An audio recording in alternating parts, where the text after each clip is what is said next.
So on the homework, we were given, on web assignment, we were giving an electron and a proton for the right-hand rule. What's the difference when it comes to either of them? There's no difference. Just with an electron, you switch the direction at the end of. So if you are doing the electron or the proton, right, you always use the right-hand rule, but whatever you get with an electron, you have to do you have to make the inverse. So if the force points towards the page, you have to change it into the page. And the reason is because that negative charge of the proton, sorry, of the electron, like with the electric fields, right? Remember this example. When you had an electron and the electric field was going up, the electron didn't go up. It went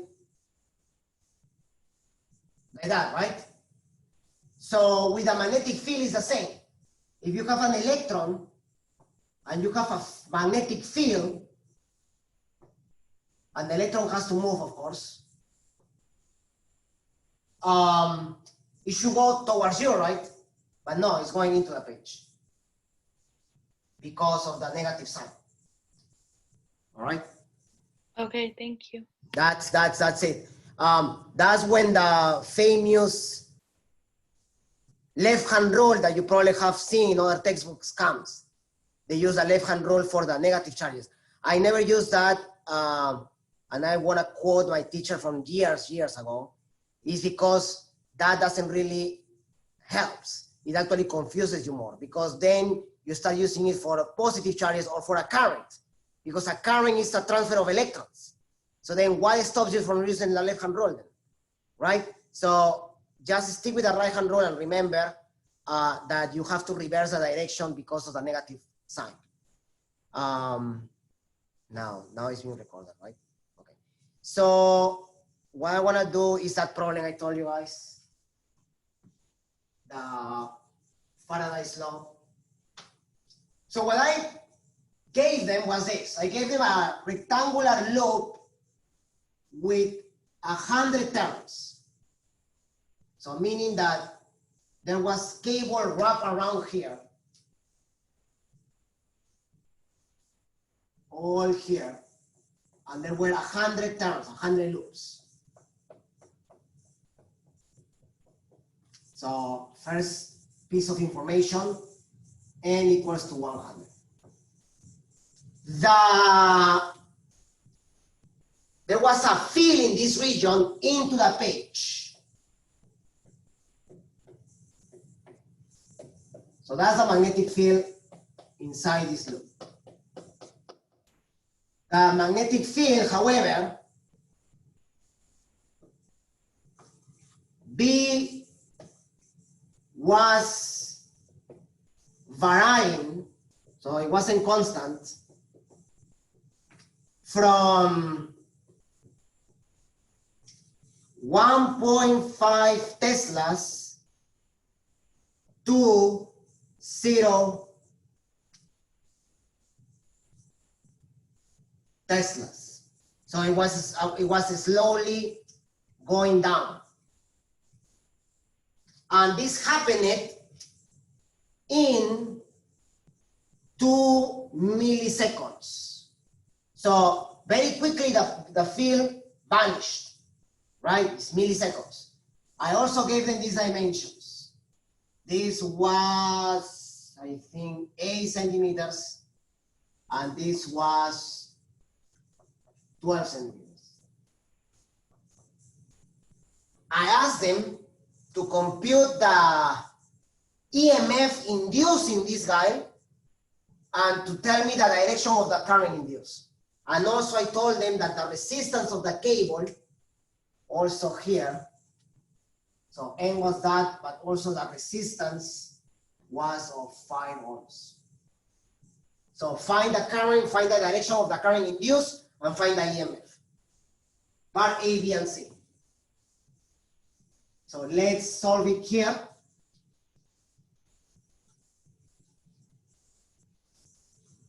Let me see here what you can see. All right, yes. So part A, will be find the induced EMF. Part B is find the induced current. And part C will be find the direction of the current. 90% of the students got A and B right, but C wrong. And then only 10% got it, all of them right.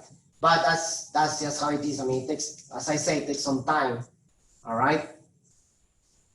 The calculation is the easy part. They have all the information here.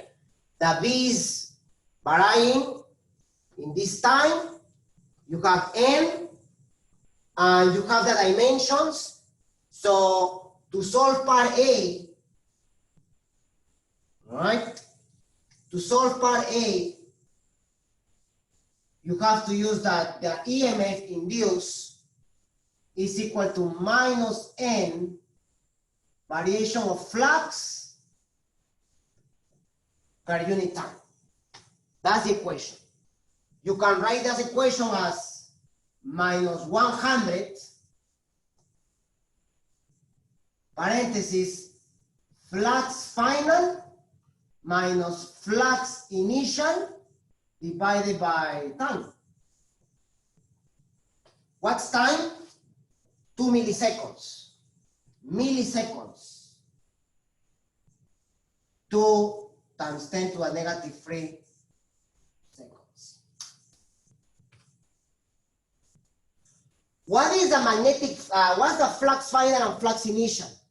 So flux is the multiplication of B times area.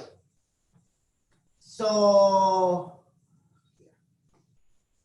flux final will be the final B, which is 0 times area. Is 0. Right?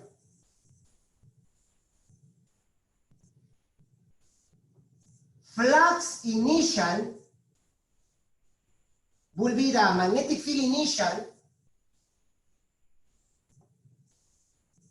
times the area. The area is 8 times 12 centimeters. So 96 centimeters squared. So 96 times 10 to the negative 4. You have all the information there. Right? So now let's compute the value of EMF. Let's put that in there so you can see that there.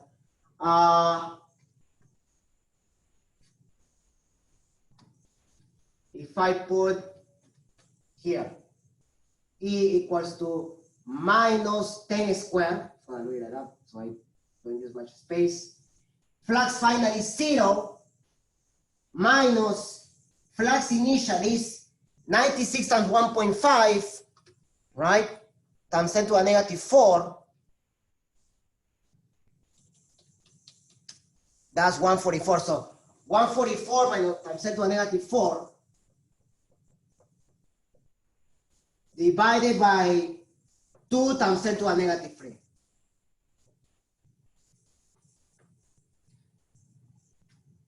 Minus and minus make it positive, so the EMF will be positive. 144 divided by 2 is 72. 10 to the negative 4 divided by 10 to the negative 3 is 10 to the negative 1. Times 10 squared is times 10. So the EMF induced was 720 volts. Why did you take the 144 as the initial? Oh wait, I got it. Sorry. Yeah, because that was from the initial magnetic field. Yeah. Okay. Now remember that I'm just making the final flux 0, right? This could be easily non-zero. So just be aware of that. So that's the first step. That was easy. EMF. Part B is also simple. How will you find the induced current? If you have 720 volts of induced voltage. Wouldn't you divide it by R? Yes, you do E over R. That's Ohm's law. So 720 divided by 5 is 140, right? So 140 amperes. That's it for me. Perfect. So that is an example of the calculations there. As you can see, it's actually very simple, very easy. The problems for induction are not difficult, all right? Now, granted, the magnetic field is making 90 degrees with the area, right? We're gonna do later a problem where there's an angle. The only difference is you have to break into components, but other than that is basically the same idea. Flux final minus flux initial divided by time times the number of loops or turns. So that's important, don't forget. Yeah, right? So there you are. How do you find the direction? Okay, so that's when things can get a little bit tricky, right? So the key word or the key piece of information is that the magnetic field is decreasing from 1.5 to 0 Teslas. So that means that what's happening here is that the source of magnetic field is vanishing. So according to Lenz's law, Faraday's law, Lenz's law, and if you watch the video, you will know what I'm talking about, right? According to that, the induced current has to do what? The induced current wants to counteract what's happening in there. So if the field is decreasing, the induced current is gonna do what?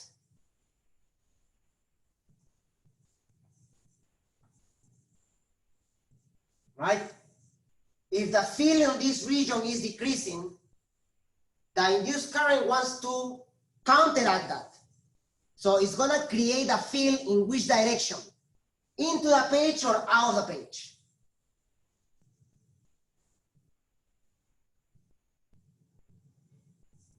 If the field is decreasing, if the field was increasing, like if it was going from 0 to 1.5, then the current will try to counteract by creating a field out of the page. So it counteracts. But because the field is decreasing, the current will want to go and do a field into the page. So the current will want to create a field that is also going into the page. And what should be the direction? Like this. That means that the current has to go like this, clockwise. So the direction of the current is like this, clockwise.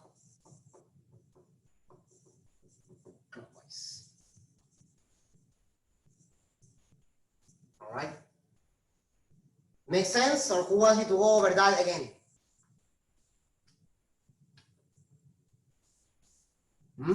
So that was the last question on the exam, basically. Can you go over the direction again? Okay, so for the direction, you have to see what's happening in the problem, right? The B magnetic field is varying in such a way that it's very rapidly vanishing, right? So the current induced wants to create a field that makes up for that. Eventually it's gonna disappear, but that's what the current wants to do. It wants to create a field that keeps the magnetic field where it is instead of vanishing. So if the magnetic field is into the page, then the current will create a field also into the page. So it counteracts the fact that the magnetic field is disappearing. So that's why you go, this is a loop, right? So we have to use our last right-hand rule, the right-hand rule for loops, like this. And it goes into the page. So the current goes like this, clockwise. All right. That's basically what I ask. I know it could be a little bit confusing and it takes some time, as I said, right? But that's the main idea. So if the magnetic field was increasing, then we put our Yeah. thumb out because it wants to counter it. Yeah, so it will go on counterclockwise. Okay. Yeah. Okay. So you have to look at what's happening in the problem though. Either is increasing or decreasing. All right. That's why if this was and that actually it was a word problem, right? I gave them the figure, but I gave all the explanation, so they have to read between the lines, right? Like the one I'm gonna do now. So the other problem is gonna be again a rectangular loop with area, and now the field is gonna increase. So now let's do this situation where you're given a rectangular loop, so just one loop.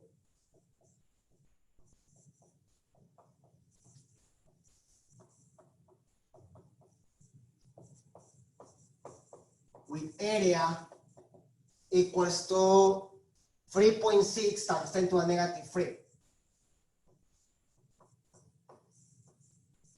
meters squared. Right?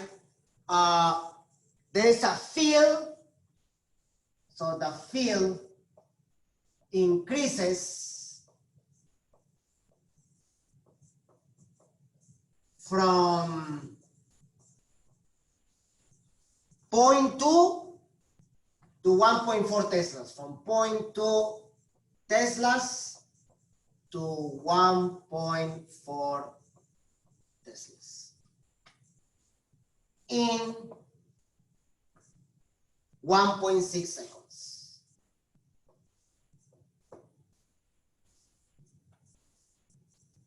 Find the magnitude of the, so they're asking you here for the magnitude. So find the magnitude of the EMF. So find the EMF, the magnitude. Okay.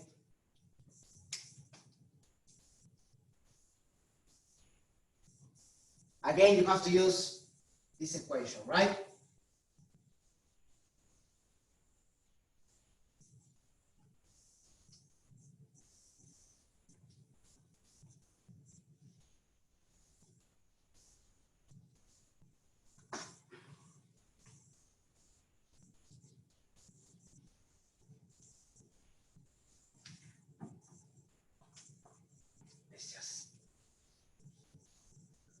So when they ask you for the EMF for a Faraday's law problem or law or induction problem, the EMF is minus N variation of flux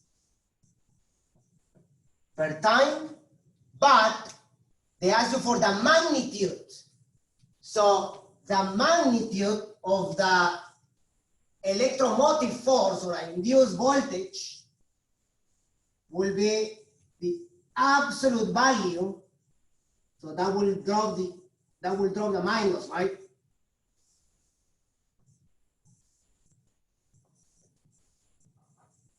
There.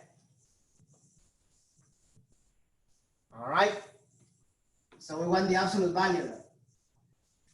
Now, N is equal to 1. Guys, when they don't tell you specifically the amount of terms, but they tell you a rectangular loop, you assume N equals to 1.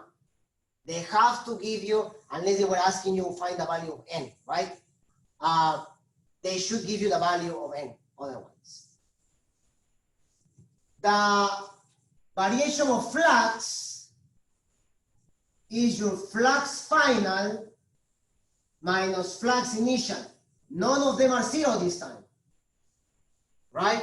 Flux final will be 1.4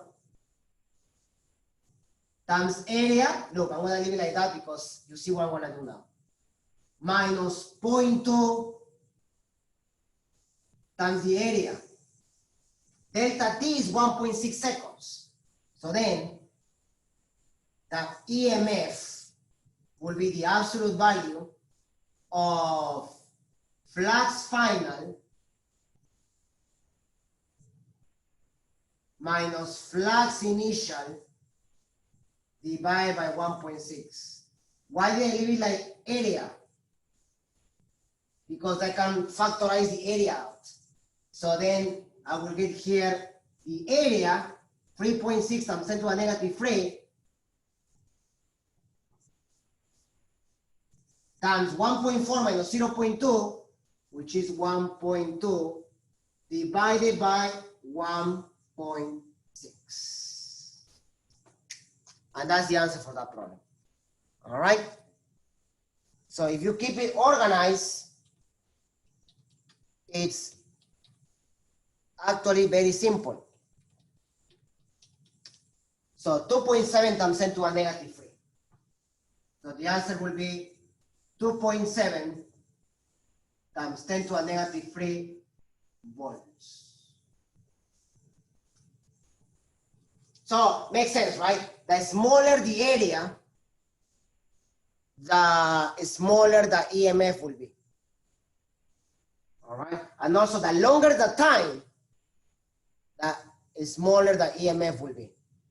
All right, that's why with time, this energy that you sort of create, it slowly dissipates.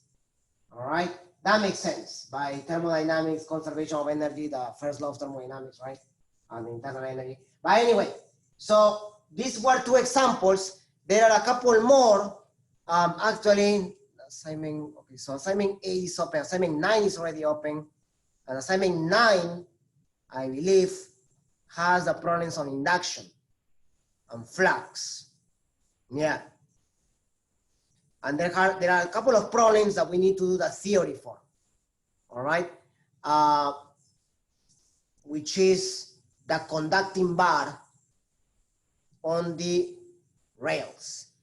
So for that, I want to show you the slides for a bit, and then we'll do it on the board. So let's share the screen here. So this is what we're going to be doing, right? We're going to be applying Faraday's and Lenz's law into a conducting bar or rod that is producing electrical energy by changing mechanical to electrical energy, right? So the idea with this bar is that the flux is decreasing, and because of the flux is changing, there is a current being induced. And this current is used to turn on the light bulb, as you see it in there. All right? But how do forces and fields and magnetic fluxes play into account for this case? All right? First of all, since we have conducting bars and frictionless rails, then we can ignore friction. But the bar is moving with some constant speed, right? But as soon as you have a magnetic field, as you see in here, there is a force, right? It's not just a charge, it's a bar. So we need to apply a force, right? So then we have the magnetic force and the force applied, right? Equals to 0, right? And then you have the field and the current induced in the bar, all right? So let's look at the equations. What I want you to see here very nicely, right, is that as you have a current flowing in this direction, by using the right-hand rule, you find the force going like that, right? So if you have a bar like that, in this case now it's horizontal, the external force that you apply has to be opposite to the magnetic force. And the thing is that when we calibrate this, for this to happen, these forces are equal to each other in different directions, but equal to each other. And because they are equal to each other, they produce non-acceleration. So the velocity that you see here is constant. All right, so let's use this diagram, all right, to see how do we use magnetic induction or electromagnetic induction to produce energy for this bulb. So we're gonna find the expression for the EMF, for the current, and for the power released. All right, that will help you for this problem here in assignment 9. There, these two problems here. All right, so let's go into that. Stop with this. Let me see. One question while I'm gonna erase the board. Do you guys have any issue? Have you guys had any issues accessing the videos or the recordings? Or is it like working without any problems?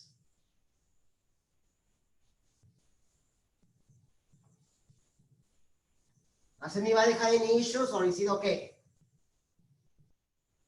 I haven't had any issues. You're good? Okay.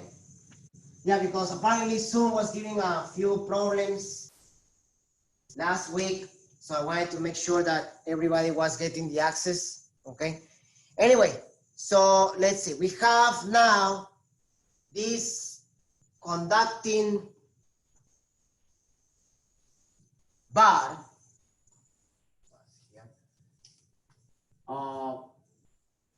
Like that.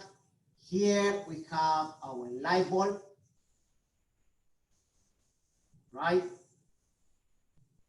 And we have that conducting bar that is going to be moved towards the right.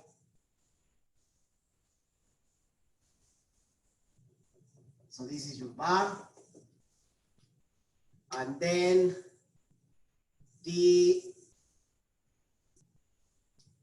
let's say that there is a magnetic field into the page.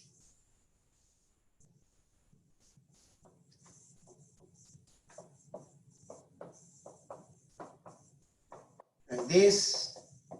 So that's your magnetic field.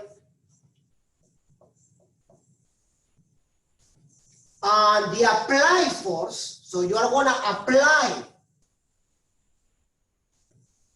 or external force is going to go to the right.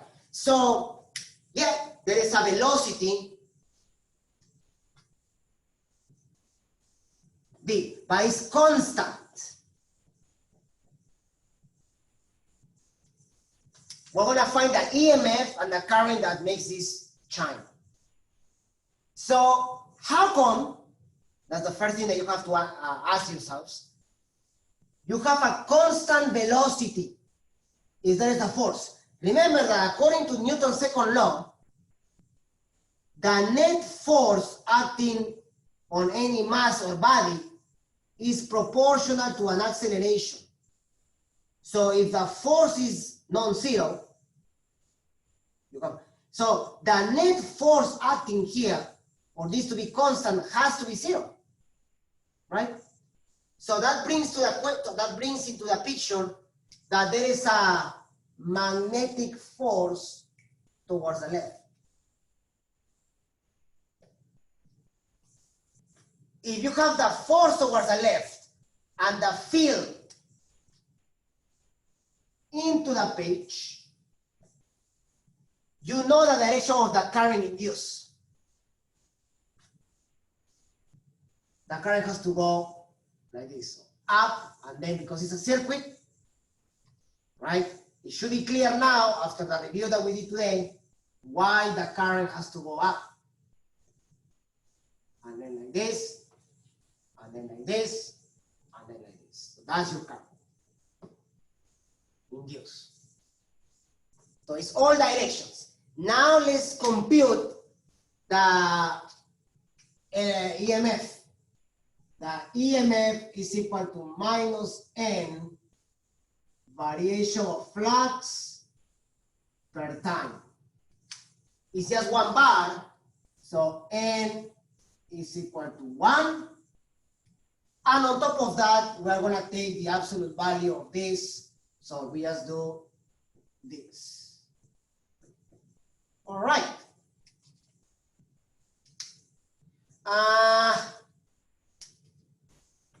As the bar moves with constant speed,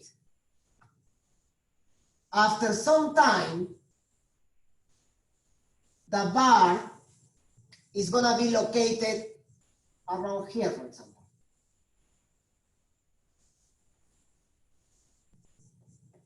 In that instant, the bar has traveled this distance delta x. But in that time that has traveled that distance delta x, it also has covered area. So a few things. For an EMF to be produced, B can change, but also the area can change. Either of those has to change. In this case, B is constant here. B is constant all across this region. So the flux is changing because the area is changing. The variation of flux will be what? B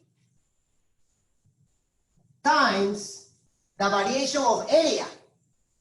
The variation of area will be the length of the bar, which we're going to give it L. So that's the length of the bar, times delta x, all divided by time.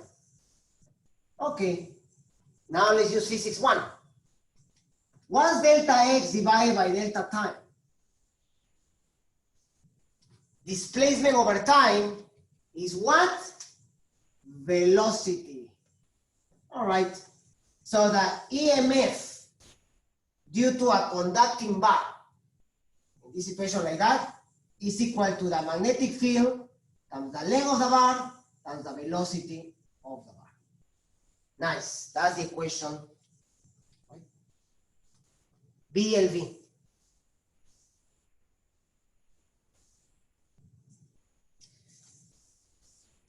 The light bulb may have a resistor R. Therefore, the induced current is VLV divided by the resistance R.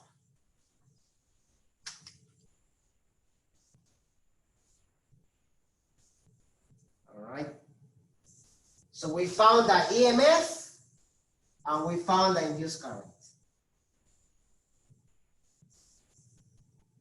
Okay. By the way, I always ask a question about this in the exams. Huh? It's a very important application in electromagnetic induction. All right. So we found that. What's the other information that we need? We want to know the power release. The power can be found in two ways.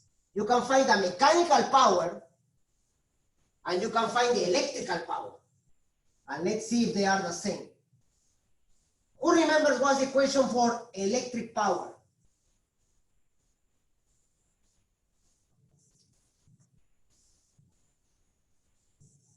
There are three equations. I squared R, V times I, or V squared divided by R. I have V, I have I have R as well, so I can just use any. I'm just going to multiply these two, V times I, because this is voltage, and it will give me the power.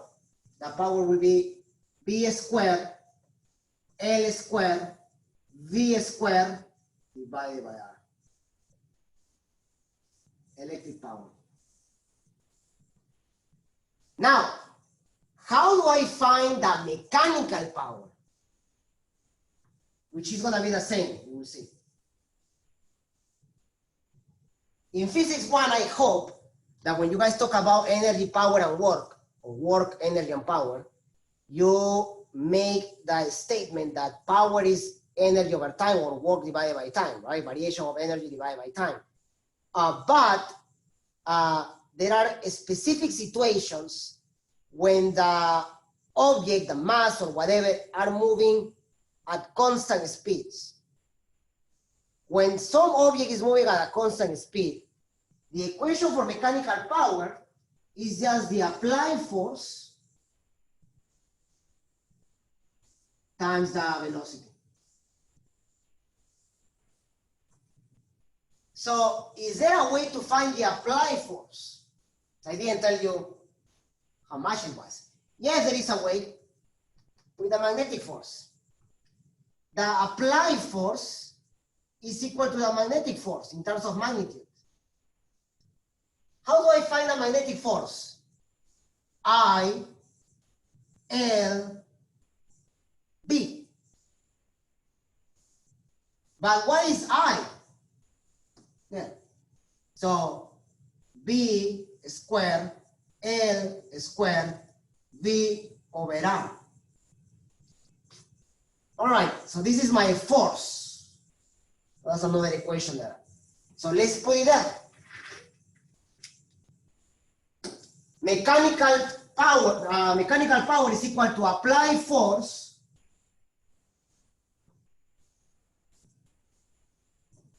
times velocity.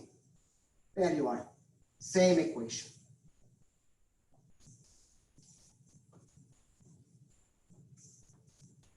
All this is in the slides as well.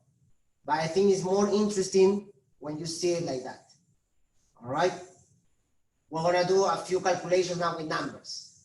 But that's the whole demonstration of the physics behind a bar going through rails. And this can be applied for the bullet train in Japan. This can be applied for any frictionless situation where you have two or more conductors. Okay, so very important. All right. So at the end of the day, we use a lot of concepts that we've been talking about, right? Induction, magnetic force, power, Ohm's law. So it all comes together. All right. It all comes together to be applied for this. Of course, there is also the more used application when you have a generator. All right. And we're gonna get to that at the end of today because that's when we're gonna start introducing alternate currents. All right. The currents that you guys get in your household are not DC currents. They are AC currents. And that's because they are generated by generators or, depending where you are, waterfalls, right? And we know that we can produce currents by that. So a generator is basically a coil, like it can be a motor like this, right? And you have a coil and then it starts rotating, right? That rotation that also produces a torque, right? Also gives you power and energy, right? And that is because of the induced current. But the induced current is slightly different, all right? So let's do a problem here. Let's see what they're asking you here. Okay, so I want to do a problem like the one in the assignment, all right? Yeah, let's erase this. We can erase this as well.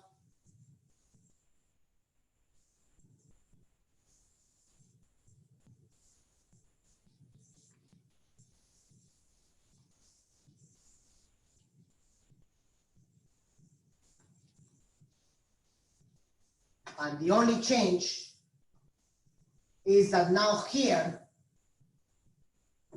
instead of a light bulb, I have a resistor. The magnetic field is into the page. The force applied is towards the right. So it's moving like that towards the right.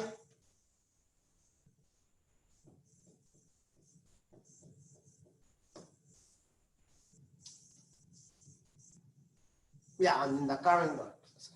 What they give you is that R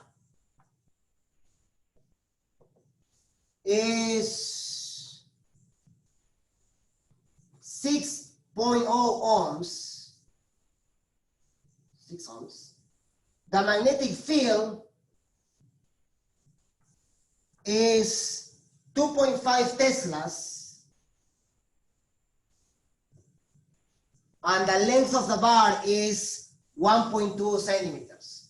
So L is 1.2 centimeters. So let's do question by question. At what speed, what constant speed should the bar be moved? So the current is 1.8 amperes. All right, that's a good question. So find the speed. What's the speed, by the way? It's the magnitude of the velocity. Find the speed for I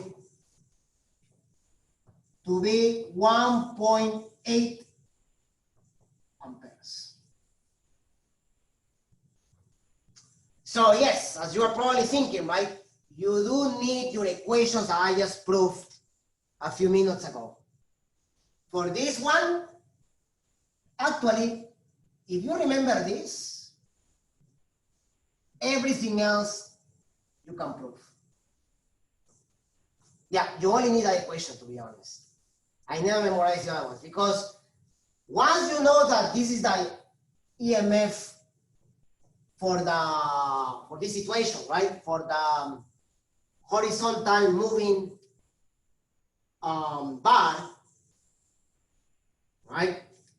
Then you know by Ohm's law that the current induced is that divided by R. So 1.8 amperes is the magnetic field times the length of the bar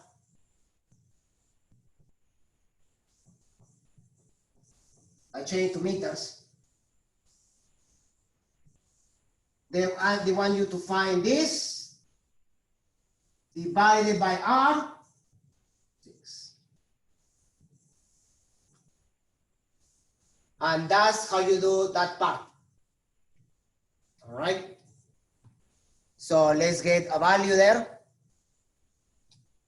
So 6 times 1.8 divided by 2.5 divided by 1.2. And then times 100,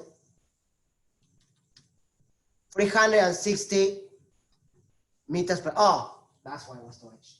It's 1.2 meters, all right? 1.2 meters, so we just leave it at that. That's why. So 1.2 meters times the velocity. The longer the bar, the smaller the velocity. So that's more realistic. So 6 times 1.8 divided by 2.5 divided by 1.2, 3.6 meters per second. So the speed is 3.6 meters per second. That's part A. Part B will be what power is delivered on the resistor. You actually don't even need to do part A, right? To find the power, so part B. Power on the resistor is just V squared divided by R or I squared R or VI. I is 1.8, R is 6. So it will be 1.8 squared times 6. So 1.8 times 1.8 times 6, 19.44 watts. So 19.44 watts. Joules per second. Now they're asking you, find the force applied, which is the same as the magnetic force. So to find the applied force, you need to find the magnetic force.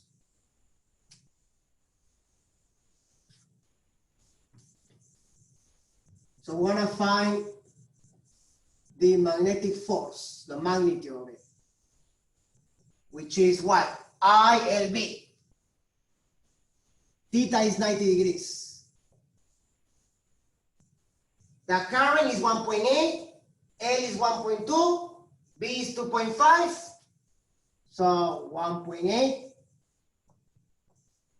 1.2 times 2.5. That's the, right? 1.8 times 1.2 times 2.5, 5.4 newtons.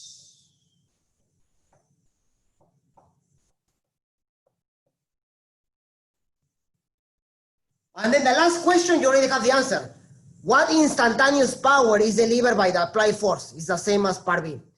And you can, we already proved it, right? But if you want to find it using the equation for force, that basically the mechanical power, right, will be 5.4 times 3.6. That gives you exactly 19.44 watts. And what was that? What was that? All right. A very easy application and problem. All right. Can I ask a question? It's going back quite a bit. Can you just show me the right-hand rule to find the current that you did? For the Yeah, which one were you using? for this problem, right? Yes. So normally they will give you this. They didn't give you this. I just left it in there. All right. So yes, the one question is to do this. The second question they ask you for directions. So if they give you the force applied, automatically the magnetic force is in the opposite direction. If the magnetic force is in the opposite direction and the field is going into the page, how do you find the direction of the current? You have to use right-hand rule. The current has to go up. So when you go into the page, the force goes to the left. So then the current on the bar is like this. But because you have a circuit, it goes like that. Okay, thank you.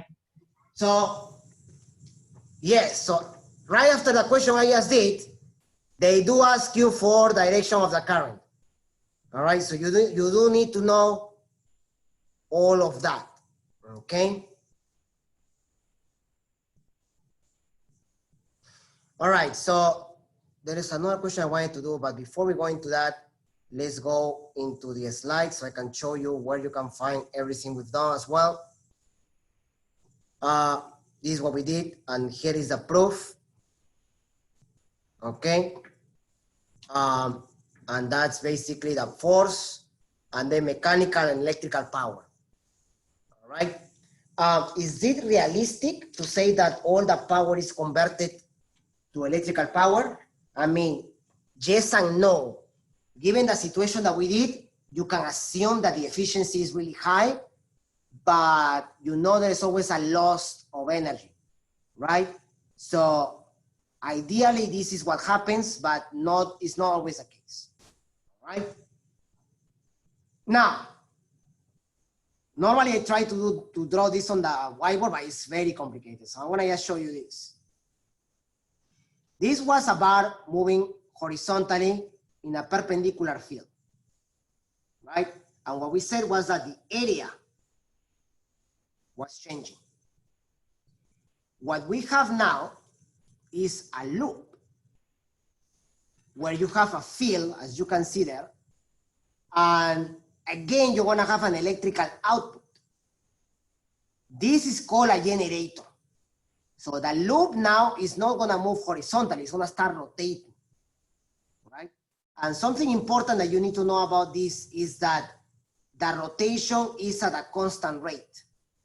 The constant rate, or the way we measure rotation, is by the angular speed omega, right? So what you have in there sort of is the magnetic field is making an angle, right? It can be an angle theta. That angle theta is exactly the angle that the loop is rotating at, right? So imagine the loop rotating at theta radians per second. That's the angle that the magnetic field is doing with the area of the loop. So what we know is that to find the flux and then use that to find the EMF, we need a perpendicular, right? So I'm gonna draw it. I'm gonna try to draw on the board so you can see it because it's not there.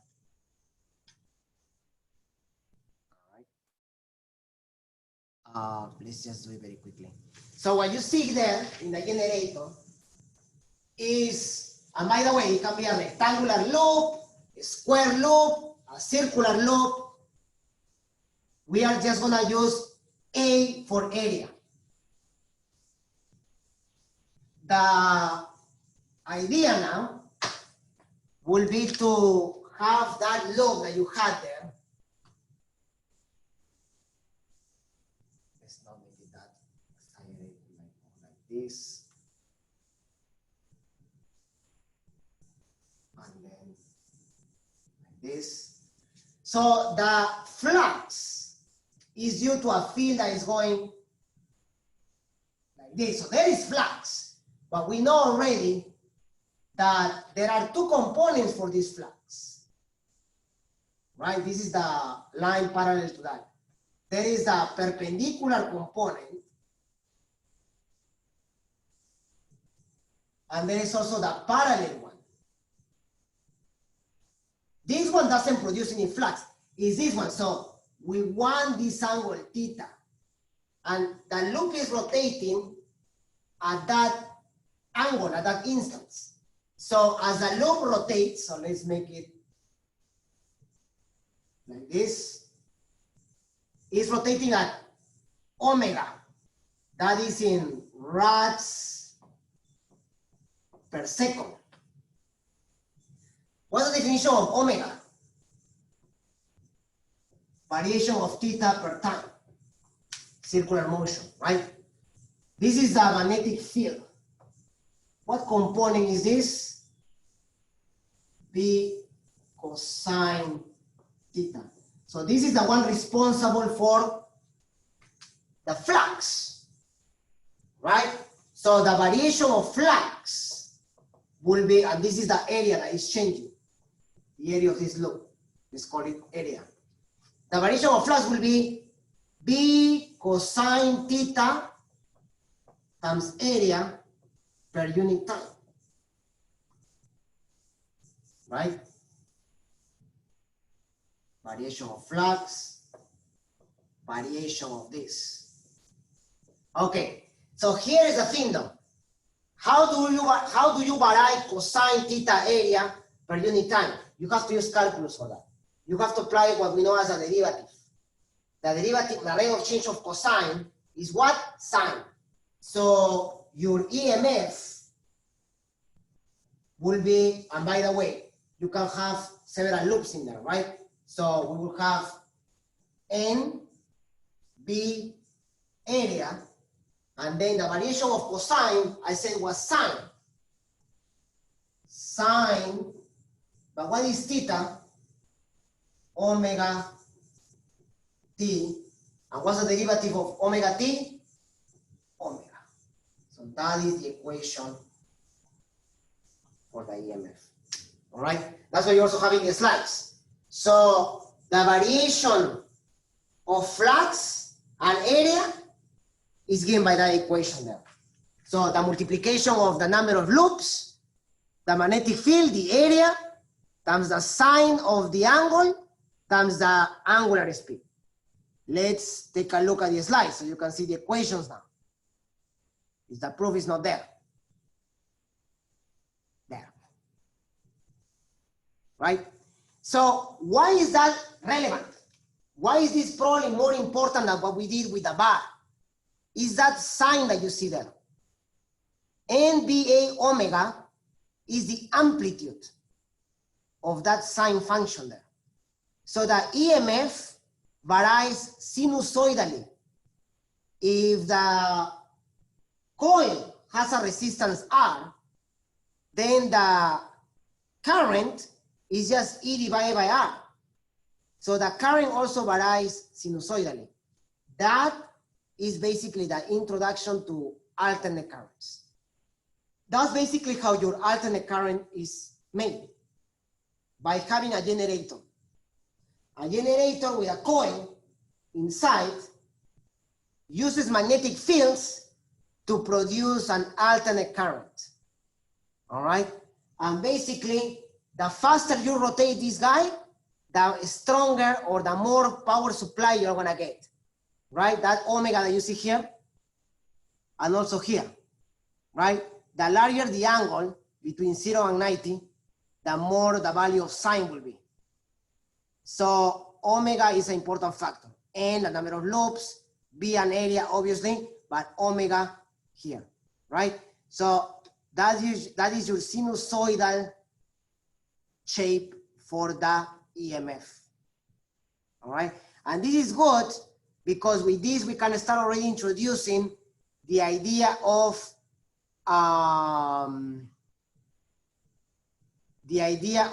AC currents and AC voltages. Now, we have rotation, right?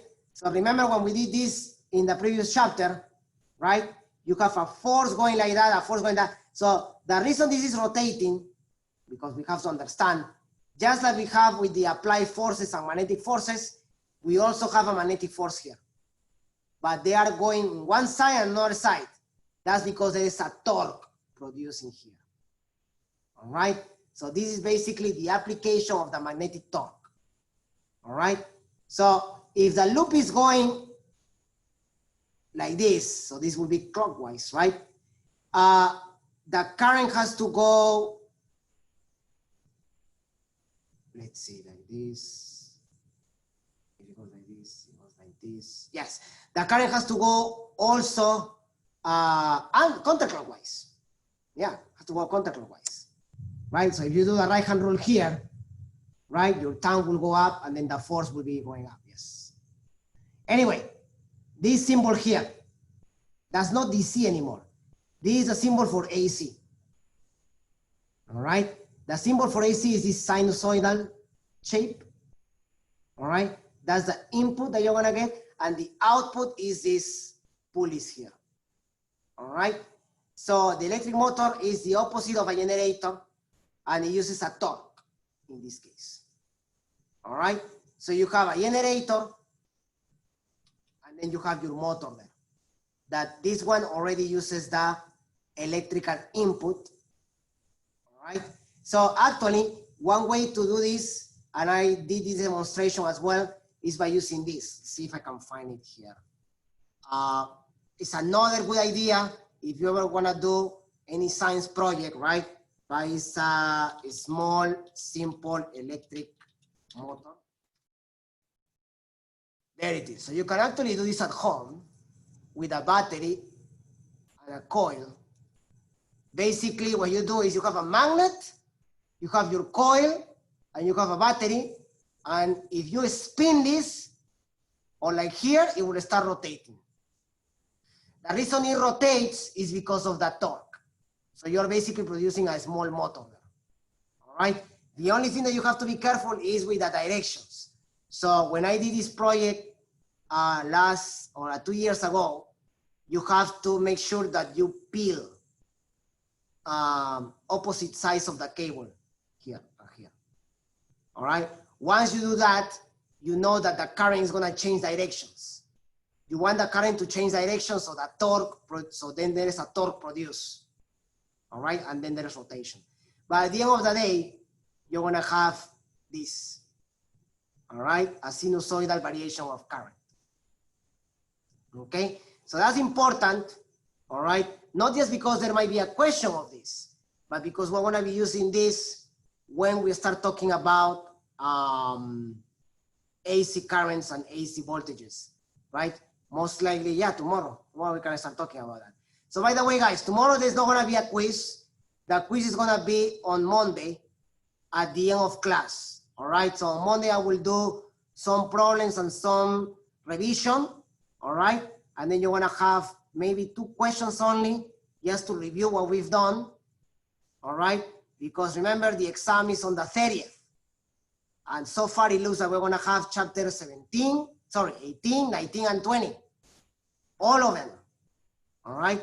So it's gonna be a very interesting exam. It's gonna be an exam of all magnetism and electromagnetism, all right?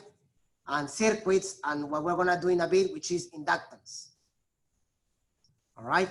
So what we just did with motors and generators, guys, was to introduce the idea of alternate currents, AC currents here, all right?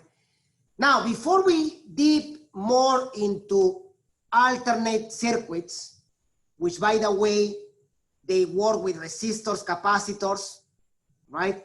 We need to introduce our last piece of device, electrical device, which is the inductor or inductance.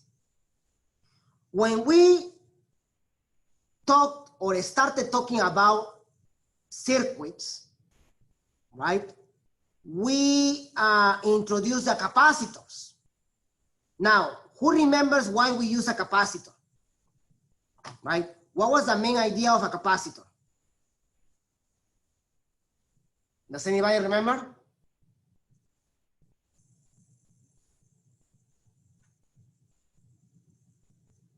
A capacitor stores what? Electric energy, right? By having a charge built. Now, that is with electricity. If you have magnetic fields, right, then you need a device to store magnetic energy and to also change it to electric energy. That is the whole idea with the inductance. The inductance is a device, is basically a coil that you plug into a circuit with a switch, and let's start first with a resistor and a DC power supply. So we're gonna go back to DC here, right? As you have the switch closed, you have a current that is producing an increasing magnetic field in the coil.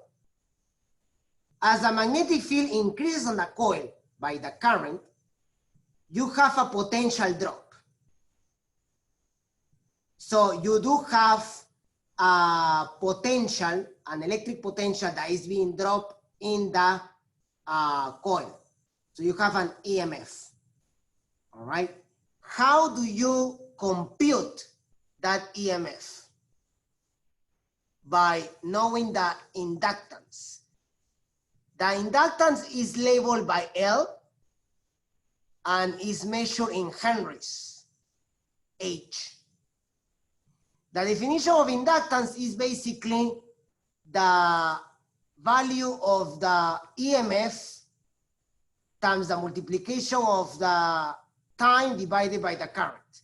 Or you can just say that the EMF is the Faraday's law equals to L variation of current per time. So the current here is going to start increasing with time. So the current is not constant anymore. As soon as you have a coil in here, the current doesn't remain constant. It's increasing or decreasing depending on the switch. So that change on current per unit time give you an EMF. And then you can solve for EMF by using this, Faraday's law. So L is equal to the number of loops in the coil, variation of flux per unit current there. All right? So that is very important. That introduces, guys, our last electrical device.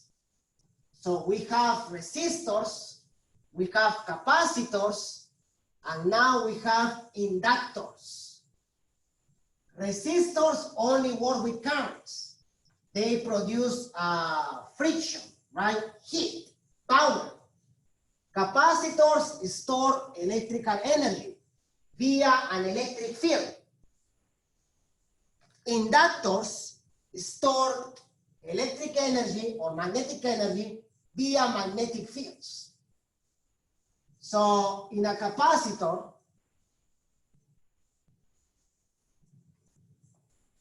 right, you had a charge built in the capacitor due to an electric field.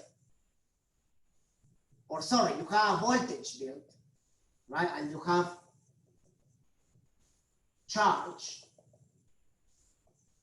Q minus Q, and you have voltage. And remember this equation, right?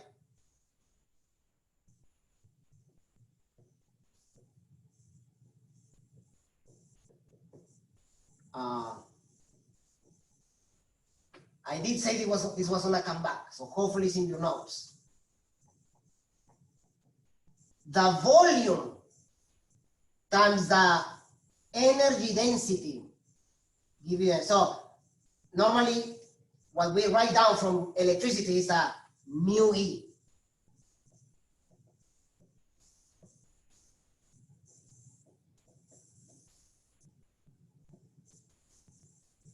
That's the electric energy density. All right, let's take a look at our inductor.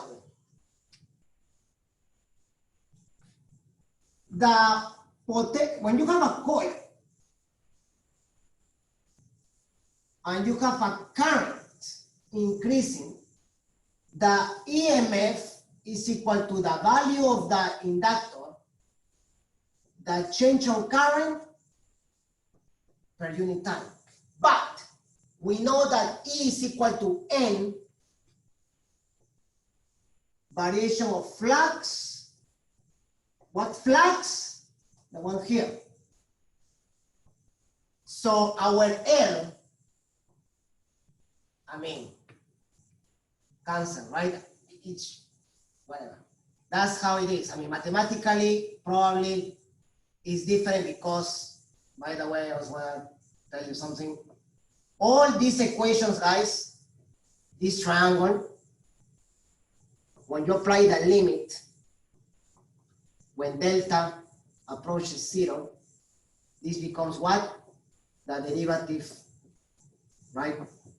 That's the real definition for Faraday's law. It's actually a derivative. That's why canceling here is like saying dx dt equals to dy dt, and then I do this. Mathematicians hate that. So you technically can't do that. But anyway, like that. Let's find an expression for a given inductor. What's the most common inductor? This one. The inductor that resembles a solenoid. Why? Because we know the magnetic field of a solenoid. Mu naught N over the length.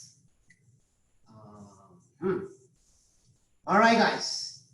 From now on, for the length of the solenoid, we're going to use lowercase l, okay? Let's look at that. Times the current. So why do I need that? Because that's my, right? So the inductor will be N variation of, so parenthesis, area is constant, variation of this, B,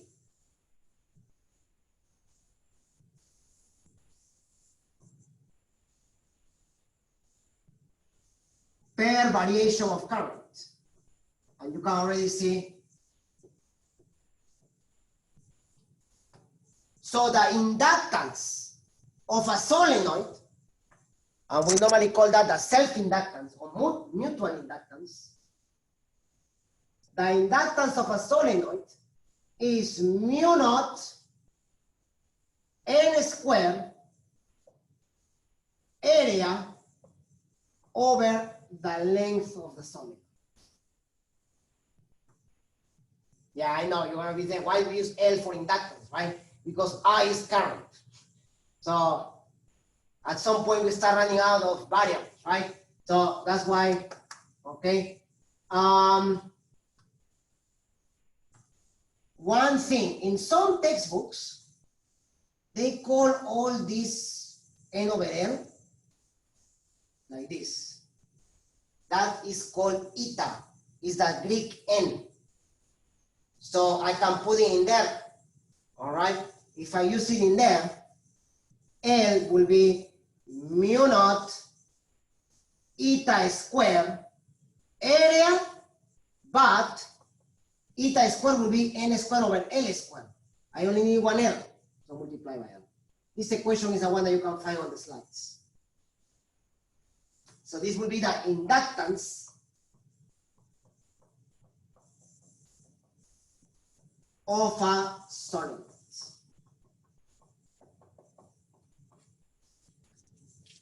All right, and there is a whole bunch of problems that we can get from that. All right. I have a question. Yeah. So, in that L and the big L and the small L, what is the difference between them? The big L is the inductance.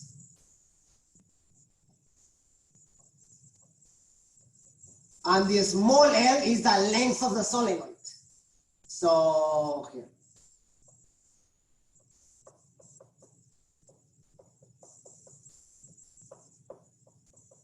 When we did solenoids last class, a solenoid is a cylindrical device that has some length L. That's the L there. Okay? And then you had the cable here. Okay? So the length of the solenoid, that's the one. Now, let me just see. This.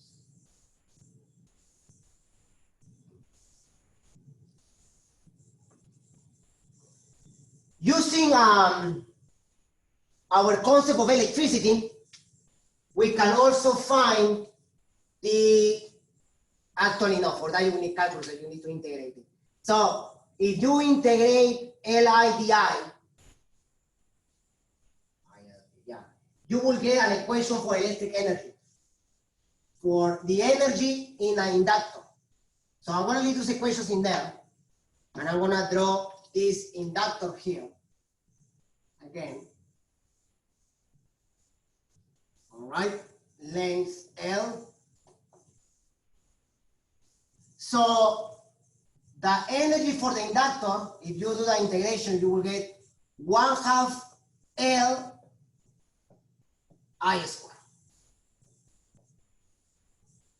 Guys, what was the energy of a capacitor?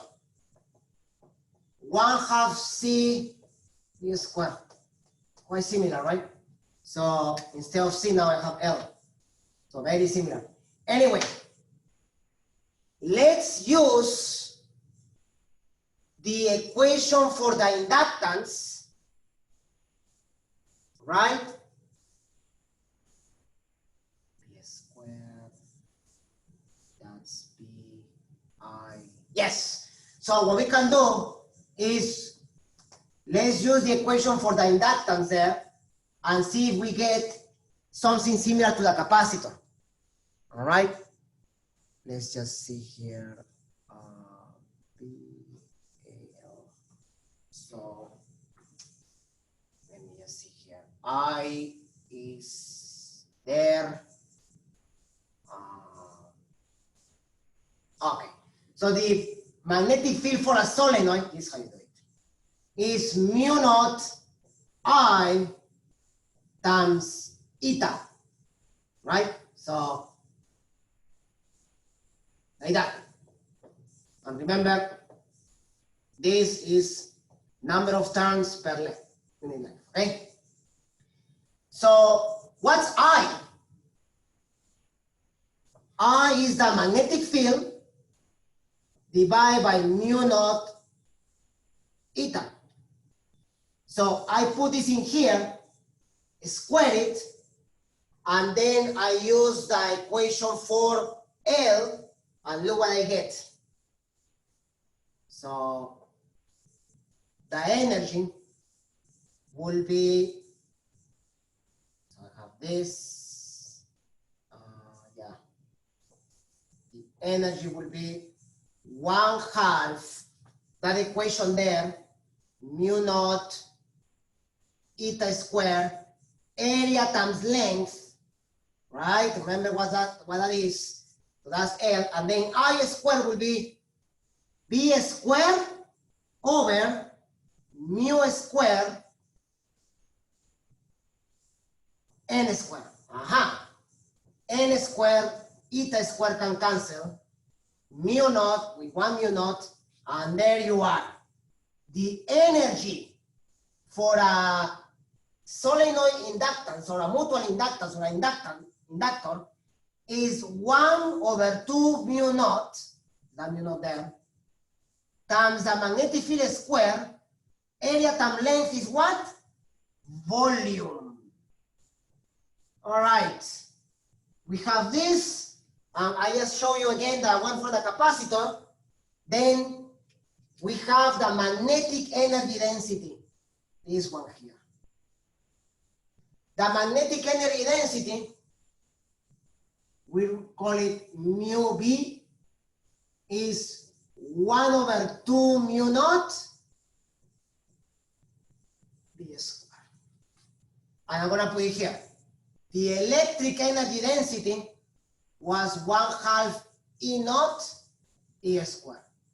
James Maxwell, more than 100 years ago now, he proved using this tool the value for the speed of light.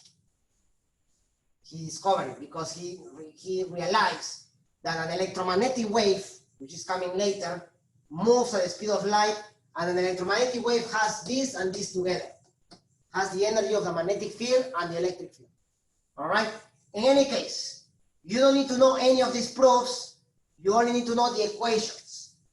The inductor equation, the energy equation, and this equation here. And also this is very important. All right? So, very interesting, right? We found a way to relate electric energy to magnetic energy and solenoids, right? So that's the energy stored in a magnetic field. When you have an inductor and a current that is changing with time, there is energy in forms of a magnetic field. You can find it using the current, or you can find it using the volume occupied by the magnetic field square. All right? There is quite a few problems that we want to do on this, with inductors and all that. Remember that the units for big L inductance are in henries or henrios, all right? The units for energy are joules, and EMF is still in volts, all right? And that eta, it's important, all right? Because in the slides, let's go in there now. Put this in here so you can see that there. For the inductors, right? That's that. They don't give you the proof, so I did it for you guys. But they give you here, the inductance of a solenoid or self-inductance. All right? So you have the equation for inductance or definition there, and you have an equation for the solenoid there. Now, as you probably already saw, why do we need all this? Because when we introduce capacitors, current, and resistors, we join them together into the RC circuit. So we also have RL circuits. When you have a resistor now connected to an inductor and a switch. As we have already talked, when you close a switch, the current increases, but then you have a potential drop, a back EMF in the inductor as the current changes with time. So again, we're gonna have basically this equation, all right? Let's close that. I want to erase this now, okay? The equation is very similar to the one that we had for resistors and capacitors. All right. Sorry, Professor, for the equation for energy density, do we divide by mu naught or multiply by mu naught? Yeah, the energy density mu B is 1/2 mu naught B square. Joules per meter cube, okay? Yeah, so it's not the same as this, right? But that's because the units are different. So this also gives you joules per meter cube. Okay? That's a nice thing about physics in general, that things do make sense, not just mathematically, but in terms of what we expect, right? Energy density should be in the units, and they both, even though the expressions are similar only in the square, the fact that you square both of these, but that's it. Now, for an RL circuit, you need to use Kirchhoff laws, and you get this. E minus IR minus the potential drop on the inductance, L variation of I per time equals to 0. There is no way you can solve this equation by using that. You have to change this guy into its proper definition, which is the first derivative of current respect of time. So this is a differential equation. Don't worry about it, okay? The idea is that now the current is equal to E over R 1 minus E to the minus T over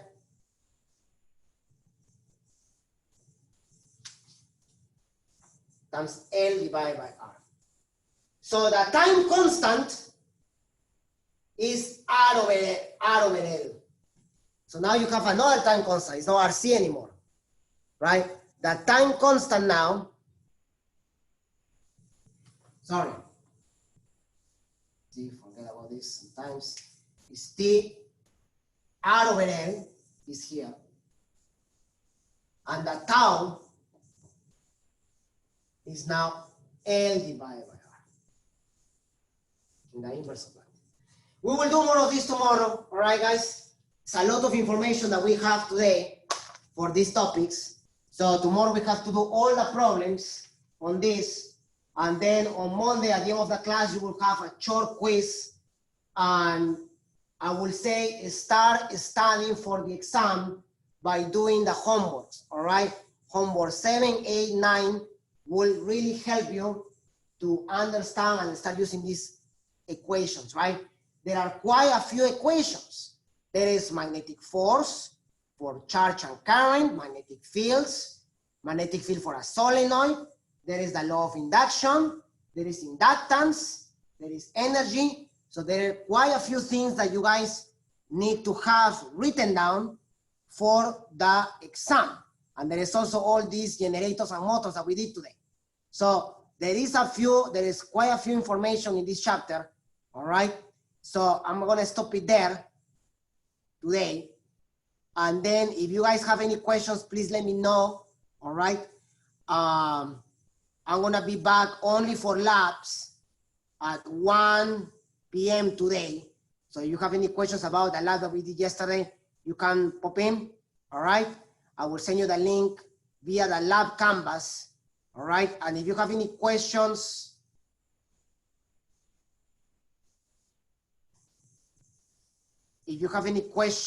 about the lecture, I will try to do office hours maybe on Friday, all right? Let's see. Okay, yeah, don't worry about what it says. It should be lab 5 Kirchhoff laws. I had to change that. Yeah, don't worry about it. So it's just a typo.